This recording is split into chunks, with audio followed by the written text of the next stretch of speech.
like to give a giant thank you to Jessica for inviting me in here, and a thank you to all of you for letting me share my project with you. So to begin off, I'm going to tell you a little bit about myself. So, I like to introduce myself in my native language because I believe to tell the stories and the impacts that you're doing today, you need to tell the history of the people who came before you and survived that culture that continued to pass down for you to make the impact on your community today.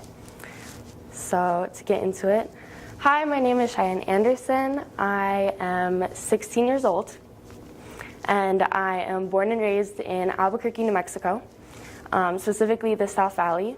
My family goes back 3 generations, and the rest of my family lives in northern New Mexico. So to begin with it, I grew up in a family that valued art, and I'm very gracious for this experience growing up, and I understood from a very young age what art can do for a community. I grew up painting murals and being full of projects, and I also learned how activism and art go hand in hand together. So a little bit more into the activism part of my life. I grew up volunteering at La Plazita, which is an institute that helps formerly incarcerated individuals reintroduce them into the outside world. Along with that, I've participated in the Day of Service. I've worked on farms, and it kind of prepared me for what I've wanted to do with my life, which currently my project is South Valley, which I'll get into a little bit more. But I want to show you my inspiration behind the book before I get into the details of how it came to be. So I am privileged enough to go to a private institution outside of my community, which led me to realize, coming from a community and traveling out to a school on the opposite side of town, what others can think of where you're from. And I didn't really realize what caused these issues, because I've had many of my peers tell me that they think the South Valley is dangerous, or they think of all these negative stereotypes that go around with it. And I realized the reason for this is the media surrounding it. And it's because the media that is shown to youth and shown to people outside of the South Valley and other marginalized communities shows it high crime rates, high gang violence, when in reality they're communities that are being underserved, underrepresented, and underfunded. So I wanted to bring a different narrative and a different light into the media. So I came up with the idea for South Valley. It's a poetry and art book that highlights elder poets like Jimmy Santiago Baca, Luis, and Mary Oliver. And I know this seems like a little bit of a mixed group of elders, but the reason why I wanted to include them alongside youth poets is to show the inspirations that come before the next generation, to understand that these are the people who impact us before we're even able to speak. These are the stories that we've heard since we were too young enough to write. So moving on to the youth poets, these individuals range from the ages of 8 to 17. And they're all local members of our community. I went out to schools and I sent emails with asking for support and asking for teachers to suggest students who showed interest in poetry. I'm going to show us she's our youngest youth poet. She was 8 when she wrote the poem, and I think she's 9 here.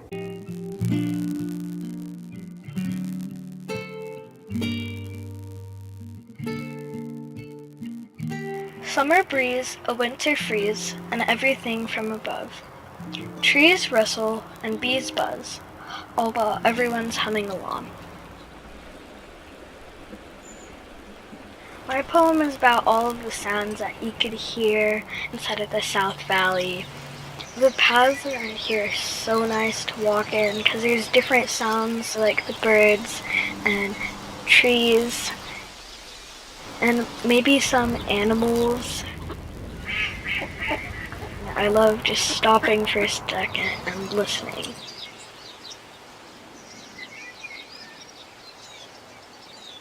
What stands out so much inside of the South Valley is all of the places. I was sad because Pop Fizz closed down after COVID, and that just broke my heart. And I was like, no, we go here every single day because it's by the trail that my family used to go to a lot. And now I'm like, I wish it would open back up again. So this is our youngest poet, and then kind of moving on to talk a little bit more about the art that goes around them and that goes along with the books. So Bill Moore is the painter for all the photos in the book, and he has about 50 of these. And his inspiration behind every single one of his paintings is the idea that these are commonly overlooked by the outside community who don't see it every day.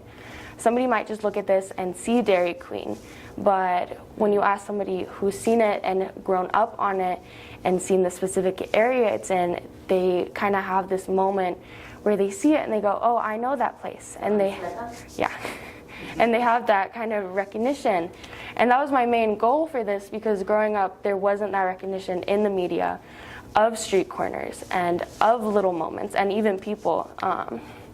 So when I was going through this book, I felt it was important to first, in the introduction, talk about who was in the South Valley before the South Valley even existed. And along with that, on the intro page, we kind of talk about our reasonings behind starting it. So this was me and my friend Isa. We're both 10th graders when we did this. So I'll run through a little bit of the imagery here.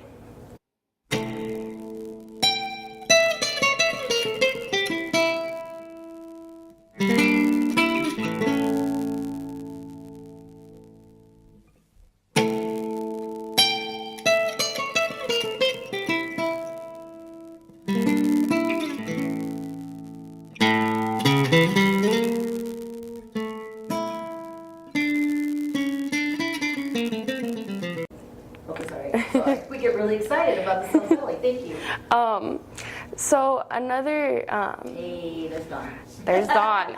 That was another big thing that I was really. This was like probably one of my favorite images throughout all of them. So he made about 50 of these. Of Dawn? No. Oh. Oh, I wish. No, he would love that.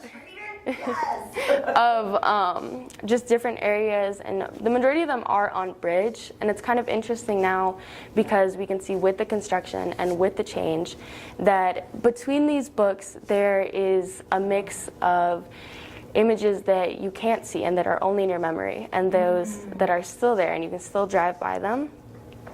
And here are a few more. And here's Lon. He was very excited to get the book. You guys have also Don Schrader around? Okay, if you haven't, you will. Because he's gonna live for another 100 years. Yeah. Sure. So he's a nudist, and he's kind of a legend. Everybody loves Don. He has his whole story, his bio on him. Really interesting. He's a very profound thinker. He really, really is. And Adam Rubenstein made paper dolls of Don Schrader, and he only had 2 pair of clothes, his shoulders, and then winter Don Schrader. Which is the jeans. Yeah, the jeans. Yeah. That's his little car. That's how you know the seasons have changed. And then from this, we've gotten a lot of recognition, which is one of my main goals with this project, to get it out there.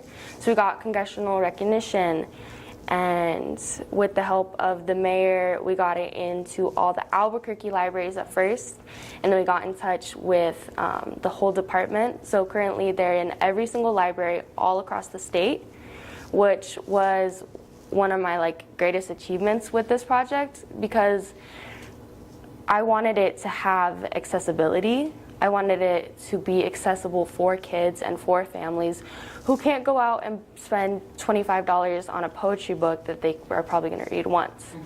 So this way it gets shared all across New Mexico. We've also gotten into kids' magazines, so hopefully we get these stories out and more people will go to the library.